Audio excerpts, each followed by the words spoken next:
تصویر صحبت کنم. من اونو چون کارشناس نیستم، من مطمئن هستم که اگر آقای ابهران صحبت بکنن شاید در واقع شما با آقای ابهران هم سهمیت هم آقای فنی هم سوال دارن. بله بفرمایید. آخه اصلا این تصویر جناب شفق، من عرض سلام و ادب دارم خدمت. این تصویر انقدر واضح است از این زاویه شما ملاحظه بکنید، ببینید ملاحظه بکنید رفتنش و کاملا دو تا پای بازیکن داره میزنه. میخوره. ببینید بله داره. شما میفرمایید یعنی دروازه‌بان ما بکشن کنار، در واقع ایشون تو نه آقای شفق شما اجازه بدید که این بحث یه بحث کارشناسی است و من تعجب میکنم که آقای ابهران کارشناس قضیه هستن و میتونن در واقع، چون دقیقاً دروازه‌بان ما روی جلوی توپ میخوابه و توپ رو میزنه و مهاجم و حریف هم میاد میخوره به دروازه‌بان ما و میفته در واقع روی زمین. جناب شفق اینجور نیست. مسیر توپ هم عوض میشه. اگر دروازه‌بان ما توپو نزده بود مسیر توپ عوض نمیشد. آقای عنایت میخوان صحبت کنن. نه اصلا من میخوام بگم اصلا جناب شفق اینجور نیست که شما میفرمایید. من عذر میخوام از شما. والا هر چیزی قانون یه ضابطه‌ای داره. و خواهشم هم این است که اگر برنامه 90 امکان تماس با آقای ابهران رو داشته باشن، من جواب شما رو بدم. آقای ابهران تماس بگیریم تصویر چه جا کنه نمیتونه. نه ببینید جناب فردوسی بود، جناب شفق خدا شده من میگم قابل احترامن برای اینکه خودشون عضو هیئت من بچه‌ها عنایت بگیرم و بعدش با امامیان صحبت می‌کنم. بله ببینید آخه این که اصرار دارن آقای بهروان این رو بیاد بگه ابهران ایشون بسیار قابل احترامه، اما در سیستم شما قرار داره. من نمیگم خدای نکرده خلاف اون چی که هست میخواد بگه، اما ببینید اجازه بدید که این تصویر اگر شما قبول ندارید به عنوان یک کارشناس، ما هم که نمیگیم قطعیت بنده حتما باید قطعیت این باشه که قابل پذیرش برای شما باشه، اما این یقینه که از این دوربین کاملا مشخصه در این زاویه تصمیم بسیار دقیق رو داور گرفته. من دیگه مابقیش این که شما فکر میکنید توپ رو میخواد بزنه همزمان توپ رو با پا رو داره میزنه. دست مهدی ثابتی توپ میزنه اما شما میگید پاش خطا کرده. بله ببینید باشگاه بوده در واقع صحنه رو پخش کرد و آقای ابهران برای ما توضیح داد که این در واقع ما در مقابل آقای ابهران و تشکیلات شما برام باید بگیم تصمیمیم دیگه. آقای عنایت سلام، ما وقتمون هم کمه دیگه، میخوام خیلی خوشحالم که صداتون میشنم. آقای عنایت خسته نباشید. آقای فرسپور جناب فنای آقای شفق خدمت شما سلام عرض میکنم. منم سلام و عرض ادب دارم جناب عزیز خدمت شما. صحبت میکنید. خب آقای عنایت شما همونجوری که شما دقیقاً فرمودین آقای شفق فرافکنی میکنه. ایشون مدیر عامل تراکتور سازی میخواد به قول معروف نسبت به هوادار تراکتور سازی از زیر مسئولیت شونه خالی کنه و تقصیر رو بندازه گردن داورا. شما هفته دوم این بازی ها همین آقای محمود رفیقیشون میگن که متاسفانه دایش فوت کرد و ما پنجشنبه شب داور بازی رو عوض کردیم. آقای سعید بخشیزاده رو پنجشنبه بهش اعلام کردیم و شنبه بعد از ظهرم در مشهد بوده، نه که شب بازی داور عوض کردیم. ضمن این که اصلا به هیچ باشگاهی ارتباط نداره که ما چه داوری رو برایشون میذاریم. یه اصلا در صلاحیت باشگاه نیست که برای ما تصمیم بگیرن و یا نامه بنویسن که ما جامبازی رو میخوان یا آقای مظفری زاده رو میخوان یا کسی دیگه.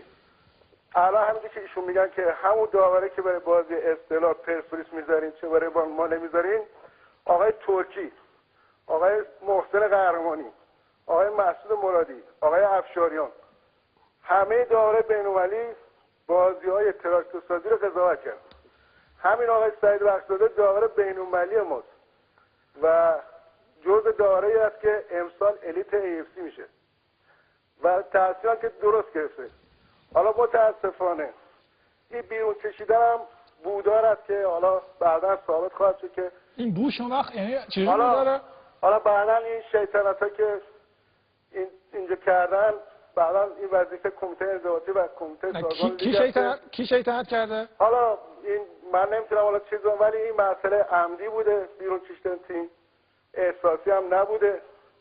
چطور ایشون ادعا میکنه که تیمی که 70,000 تا تماشاگر هر هفته میره سر زمین بازی‌ها یه مدیر عاملی بذارن که تابع احساسات باشه. چون همونجوری که شما میفهمید که من مدیریت بحران انجام داد، ایشون میگن احساسی بوده. من برای تیم تراکتورسازی با اون خیلی هوادارای خوب و غیرتمند متاسفم که افراد احساسی رو گفتن. شما به این نکته میگید این توپ آقای شفاعی ما هم صحبتی داشته باشیم فنی از این مورد، یعنی ایشون نظرشون چیه؟ نه نمیگن که میگه بوداره. من این بواره میشه توضیح بدید؟ برای که شما من اصلا آقای بخشیده دارم همین امروز دعواش کردم که چرا 10 دقیقه منتظر شدی تو زمین، تیم رفته بیرون، شما 10 دقیقه واسه تو بازی زمین معطل کردی. از کاپیتان تیم سوال میکردی آقا به بازی میخوان ادامه میدی یا نه؟ میگفت نه، توپو بزن زیر بغل گل رختم. اصلا نیازی نبوده. 10 دقیقه این تیم بهش اجازه داده شده گفتن ما نمیایم. این میشه احساسات؟ یعنی در مثلا یه تیمی فرض کنید مثال که شما آقای مالکان زدین، خب در عرض چند ثانیه به تیم میگه بیاد بیرون، بعد در عرض چند ثانیه هم تیم دو مرتبه ارجاع میشه تو زمین. 10 دقیقه آقای بختیزاده تو زمین وایستاده. شما الان تایم بگیرین از زمانی که سوت پنالتی رو میزنه تا لحظه‌ای که آقای بختیزاده به رختکن میره حدود 10 تا 12 دقیقه طول میشه. این احساسات و همین خاطر که میگم این بیرون کشیدن عمدی بود. آقای فردوسی پور اجازه میدین بنده هم صحبت کنم؟ همونطوری که بنده حرف آقای عنایت رو گوش کردم امیدوار هستم که آقای عنایت هم حرف ما رو گوش بکنن. من یه سوال از آقای عنایت بپرسم، یه سوال خیلی کوتاه در یک تک جمله. پنالتی بود یا نه؟ بله 100%. خیلی خب بفرمایید آقای شفق. من امیدوار هستم که همونطور که بنده گوش کردم آقای عنایت هم گوش بکنن. عرض بکنم که جناب آقای عنایت تمام این مواردی که در واقع اتفاق میفته، من از اینکه در واقع جناب عالی به عنوان خب یک کمک داور بسیار خوب در فوتبال ما هستین بودین و پیشکسوت در واقع عرض بکنم داورها بودین و برای ما هم قابل احترامین. من فقط این تعارفات آیه شب من نگران زمانم. بله عرض میکنم من این وای عنایت با عنایت خدافظی کنم. عنایت که شما به هر حال احساسشون بر اساس این است که چرا در واقع چنین باشگاهی که در واقع بزرگه و بنده مدیر عاملش هستم، من خیلی پیشنهاد میکنم ایشون که در واقع میتونن در واقع مدیریت بحران بکنن، ایشون مسئولیت این باشگاه رو به عهده بگیرن که ما خوشحال میشیم. منتها جناب آقای عنایت ما چندین بار با خود حضرت عالی صحبت کردیم، گفتیم آقای عنایت شما لطف کنین به تراکتورسازی هم با توجه به اینکه تیم پرتماشاگری هست عنایتی رو داشته باشین که نسبت به تیم استقلال و پرسپولیس داریم. ببخشید برای بازی تراکتورسازی شما که مدیر عامل هستین چند تا بازی کردید؟ صحبت نه شما دارید فراموشی جواب شما 30 هفته قضاوت کردین. شما که مدیر عامل داور بازیاتون کیا بودن؟ آیه عنایت شما محسن قهرمانی دقیقه 93 با استیلازی بس تو پنالتی گرفت او خوب بود. آیه عنایت ما عرض کنم که آداب صحبت دو طرفه این هست که آداب نیست وقتی شد که سکوت میکنم شما صحبت میکنید شما میکنی آداب اینا مثلا من دارم بلند صحبت میکنم ادبیاتم ضعیفه ولی جنابالی که الان اینجا داری شما صحبت میکنید تیمو میکشی بیرون ادبیاتت خوبه و یا آداب داری شما. خواهشم این هست که در واقع صحبت ما رو گوش کنید. حداقل عرض بکنم که بنده با حضرت علی صحبت کردم. تعارفات رو بزنید کنار. من از شما یه سوال کردم 30 تا داوری که شما براتون بازی قضاوت کردن کیا بودن؟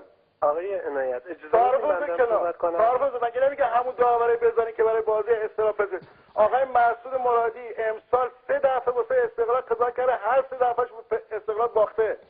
همین آخرش بازی شب بازی سبا بوده. اجازه میدیم بنده صحبت کنم. پنالتی گرفته.